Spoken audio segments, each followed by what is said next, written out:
మావాడు 10th లా top వచ్చిండు. మాకు మేక కావాలి దసరకు. ఇగోండి తీసుకోండి అయ్యా. ఇగో మనం మాట్లాడుకున్న 5,000. సరేనయ్యా.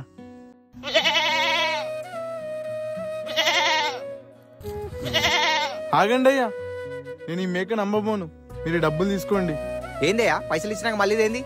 ఇగో కావాలంటే 500 తీసుకో. నాకు ఈ డబ్బులు వద్దయ్యా, నా మేక నాకు ఇవ్వండి.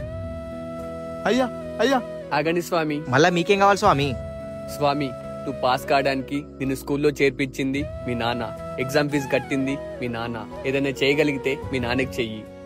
అంటే నన్ను వేసేయమంటుండ ఏంది? మనందరినీ పుట్టించింది ఆ జగన్మాత. తన పిల్లల్ని తను చంపుకుంటుందా? ఏదైనా పురస్కారం ఇవ్వాలంటే మీ నాన్న కాళ్ళు కడిగి నెత్తి మీద చల్లుకో. దానికంటే పుణ్యమేది ఉండదు.